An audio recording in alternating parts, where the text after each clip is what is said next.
Parasta perjantaissa on tietenkin jälkiviisaat. Eikö olekin? Kyllä. Hyvää huomenta Ville Blåfield, Greta Karvala ja Ruben Stiller. Huomenta. Ja mehän saamme edelleen keskustella Yhdysvaltain presidentinvaaleista, tai ehkäpä niiden tällaisista jälkimainingeista, koska tilanne on edelleen se, että vaikka Biden on voittamassa selvällä äänen enemmistöllä, niin Trump ei sitä suostu myöntämään. Hän kävi julkisuudessa näyttäytymässä veteraanien päivän kunniaksi, mutta ei sitten kuitenkaan ottanut kantaa tähän asiaan. Niin, no kyllähän Trump on ottanut kantaa jo aikaisemminkin vaaleihin, että en mä tiedä, pitääkö hänellä koko ajan uusi kanta olla, kun se on se sama kanta varmaan edelleenkin, että vaalit eivät ole vielä ratkenneet, koska on tiettyjä hyviä syitä olettaa, että siellä on saattanut olla suurta vaalivilppiä, niin että useampikin osavaltio saattaisi kääntyä vielä toisinpäin, kun tutkitaan asioita paremmin. Ja siitähän onkin oikeusprosessia nyt lähtenyt käyntiin. Odotellaan nyt sitten, mitä niissä tapahtuu. Pari päivää sitten ainakin oli joku tämmöinen, että joku vaalivirkailija oli kuulemma perunut puheensa. Monessa paikassa, monessa valtavirtamedian jutussa sanottiin, että oli perunut puheensa. Hän itse sitten teki YouTube-videon, missä hän sanoi, että hän ei ole perunut yhtään mitään. Ja haluaisi, että nämä valtamediat peruisivat virheelliset väittämänsä. Että tässä taas selvästi yritetään luoda sellaista mielikuvaa, että Trumpilla ei ole mitään perusteita tähän. Ja selvästikin sitä vaalitaistelua käydään edelleen molemmin puolin. Trump käy sitä ja valtamedia käy sitä edelleen. Eli huomataan, että vaalitaistelu on edelleen täydessä käynnissä viikko vaalien jälkeen. Ja on tässä sekin, että eihän sitä virallisesti ole vielä sitä uutta presidenttiä edes valittu, että vaalien tulostahan ei ole vielä missään niin kuin virallistettu. Ainoat, jotka on vaalien tuloksen virallistanut, on lehdet ja media. Virallista vaalien tulostahan ei ole vielä saatu. Ja sen lisäksi, että me on virallista vaalien tulosta, niin sehän kuitenkin valitsijamiehet tekee sen valinnan vasta joulukuussa. Toki nyt tällä hetkellä on äärimmäisen todennäköistä, että se on Biden, josta tulee Jenkkien seuraava presidentti, mutta siitä huolimatta mitään virallista ei ole tullut. Ja sitten täytyy muistaa myös, tämä on niin kuin mielenkiintoinen juttu mun mielestä tässä, mistä ei koskaan puhuta, niin normaalisti aina uusi presidentti, joka valitaan, niin hän myös kiittää edeltäjäänsä. Mutta Bidenkaan ei ole tehnyt minkäännäköistä edettä kiittääkseen Trumpia. Eli tässä on niinku tämä, että tämä niinku Trumpin syyllistäminen kaikista näistä traditioiden rikkomisesta sun muusta, niin se toinen puoli toimii ihan samoin, tai on toiminut jo koko ajan ihan samoin. Ja sitten se, että koko ajan on haukuttu Trumpia viimeinen 4 vuotta, niin mistä tämä niinku kumpuaa nyt taas tämä, että niinku Trumpin pitäisi niinku sitten alistua heti kaikkeen, mitä hänelle käsketään? Niin kulkeeko tämä nimellä Trumpin vihaamissyndrooma, Trump derangement syndrome, että aina kaikki on, että oranssimies on paha, oranssimies tekee kaiken väärin.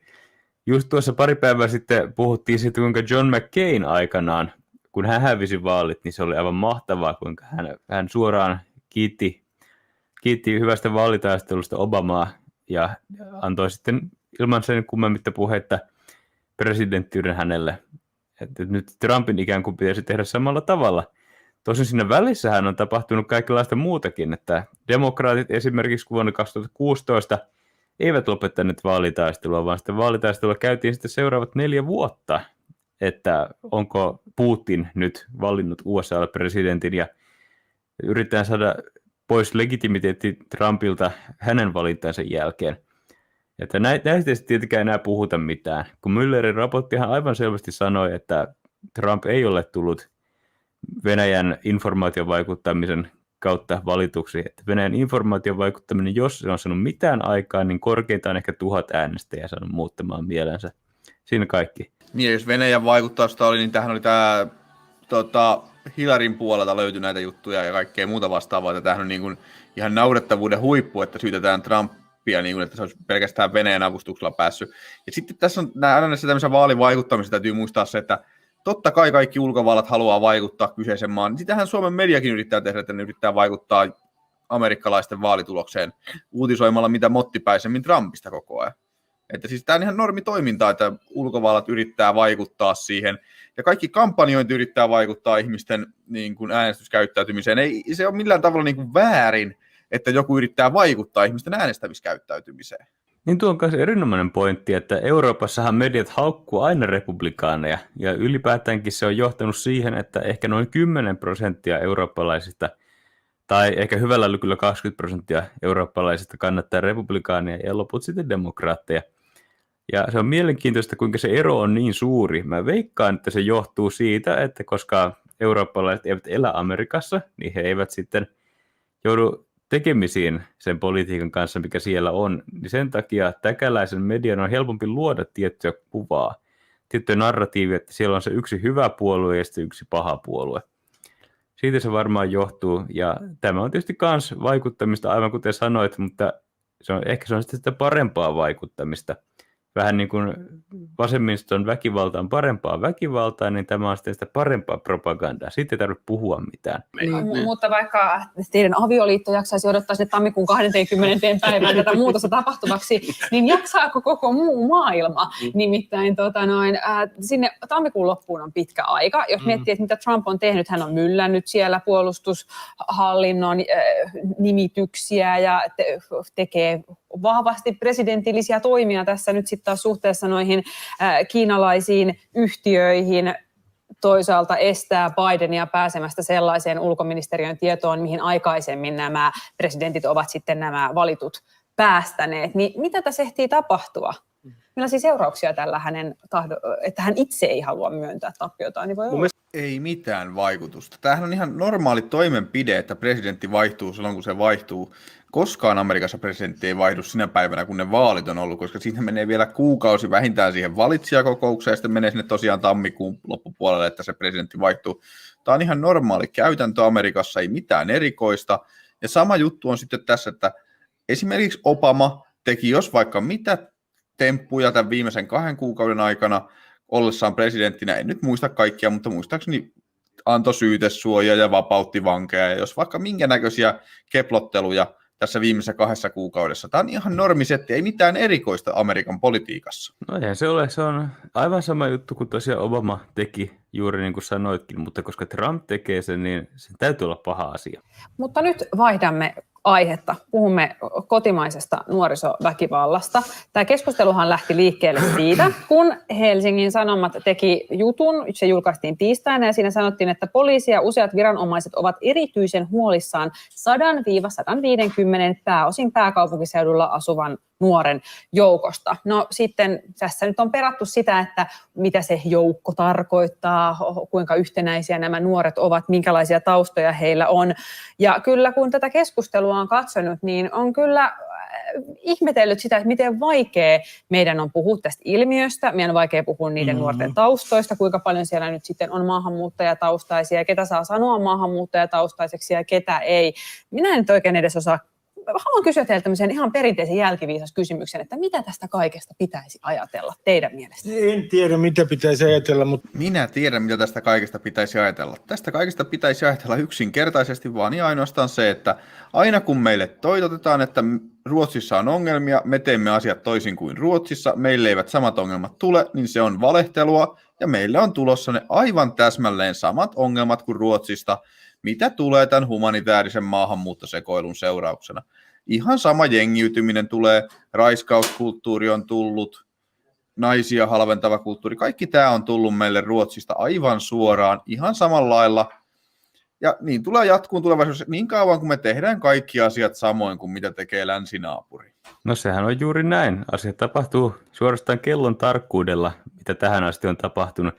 Ja oliko tänään vai eilen, kun Halla-aho ilmoitti, että hän pyrkii nyt sitten Helsingin pormestariksi, niin sitten sen seurauksena MTV3 oli joku ilmoitus, että nyt pitää alkaa puhua oikealla tavalla maahanmuutosta, tai nyt pitää alkaa puhua niistä maahanmuuton ongelmista.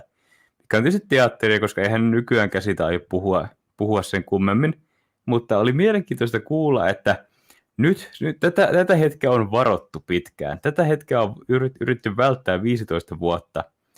Eli 15 vuoden ajan nämä ihmiset on valehdelleet meille tai pimittäneet tietenkin meidän omaksi parhaaksemme, koska mitenkään muutenkaan.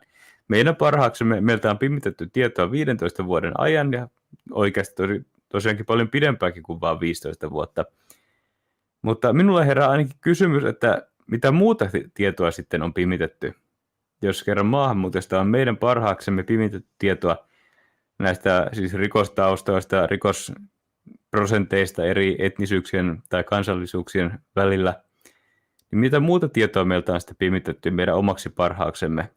Tai pitäisikö meidän sitten hankkia uudet toimittajat, kun nämä eivät selvästikään pysty rehellisyyteen? Tätähän mekin tässä tietysti omalla tavallaan yritetään, että oltaisiin vähän niin kuin toimittajia tässä ja kerrottaisiin tosiasioita ja samaa yritetään molemmat myös Suomen suunnassa ja sä sitten Misandriassa, että totta kai tämä on niin kuin se tavoite, että kerrottaisiin ihmisille sitä totuutta.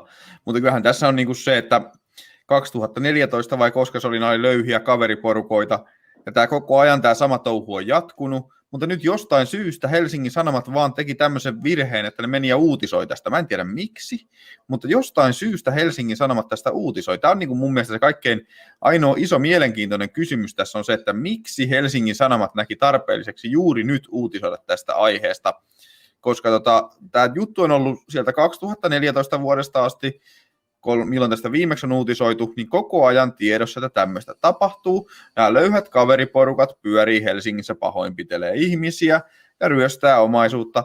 Ja tämä on niin kuin periaatteessa kaikilla semmoisella niin kuin tiedossa, että tämmöinen tämä tilanne on. Mutta miksi just nyt oli se tilanne, että Helsingin Sanomat päätti uutisoida tästä, koska Helsingin Sanomat oli ainakin mulle henkilökohtaisesti oletusarvoisesti se viimeinen media, joka tästä tulisi ikinä uutisoimaan enää tästä jutusta. Koska tämä oli nimenomaan maahanmuuttaja jengien toimintaa, vaikka Taponen sanookin, että joka ikinen näistä pahoinpitelijöistä on yksinäinen yksi henkilö, mutta silti nämä on ihan oikeasti tosiasiassa, nämä on maahanmuuttajista ja muutamasta kantasuomalaisesta koostuvia ryhmittymiä, jotka pahoinpitelee ja varastaa kaupungilla ihmisiltä omaisuutta. Ja se on täysin selvää, että sillä on ollut sitten myöskin seurauksia. Ihmiset on menettäneet rahaa, omaisuutta, heillä on käynyt kaltoin, heitä on pahoinpidelty, ehkä pahempaakin.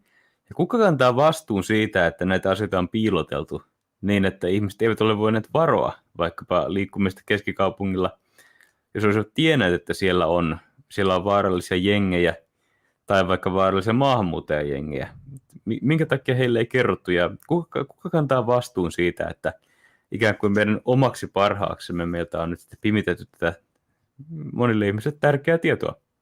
Mutta nyt ei puhuta Suomen ja Ruotsin eroista, vaan meitä yhdistävästä asiasta, nimittäin koronarokotteesta. Ja siitä haluaisin nyt kysyä sitä, että kun näitä lupaavia uutisia siitä, että rokotteen kehittäminen menee eteenpäin tuli, niin sillähän oli heti aika paljon kaikenlaisia vaikutuksia. Pörssi reagoi, Suomessa ruvettiin lehdissä ja kaikenlaisissa medioissa tekemään juttuja siitä, että kuka saa ensimmäisenä ja missä järjestyksessä ja kuinka paljon, vaikka totuus on, että näistä lupaavista tuloksista huolimatta ollaan aika kaukana siitä, että sitä rokotetta voidaan vaikka Suomessa ruveta ihmisille jakamaan, niin miten tämä tulee vaikuttamaan maailmaan, että me ollaan koko ajan niin herkillä, että aina kun risahtaa jotakin rokotemaailmasta, niin... Se on positiivinen risahdus. Se oli aivan loistava hetki. No aivan erityisesti, aivan aluksi täytyy sanoa, että minkäköhän takia se tuli ilmoitettua juuri pari päivää presidentinvaalien jälkeen, tai oikeastaan siinä vaiheessa, kun alkoi näyttää selvältä, että Biden nyt voittaa vaalit, ellei sitten Trump saa jotain oikeusasteiden kautta muutettua. Minkä takia se siinä kohtaa juuri ilmoitettiin? Miksi sitä ei ilmoitettu ennen presidentinvaaleja? Eikö ole mielenkiintoinen yhteensattuma, että miten tämä ajoitus meni? Tietysti hyvä asiahan se on, jos nyt sitten saadaan rokote ja ei tarvitse montaa vuotta peräkkäin pysyä sisätiloissa ja vältellä kontaktia, koska jos sitä ei saada, niin en tiedä sitten kuinka kauan tässä pitäisi vielä koronarajoitusten kanssa temppuilla, kamppailla. Totta kai tämä on se, mitä pitää tapahtua loppujen lopuksi. Onhan tämä rokoteselanta, onhan se tosi hyvä, jos semmoinen tulee, se on tosi hyvä, jos se toimii, mutta se, että uskoisinko kovin äkkiä siihen, että uskaltaisin esimerkiksi itse ottaa sitä tai omille lapsille antaa sitä, niin kyllä aika kauan pitäisi mennä ja olla aivan 100 varma, että se rokote oikeasti on sitten niin kuin viimeisen päällä. Että kyllä tässä sen verran muuan sika-influenssa- ja narkolepsia-rokotteen jäljiltä, niin ollaan aika sillain niin kuin herkillä näiden tämmöisen rokotteiden kanssa.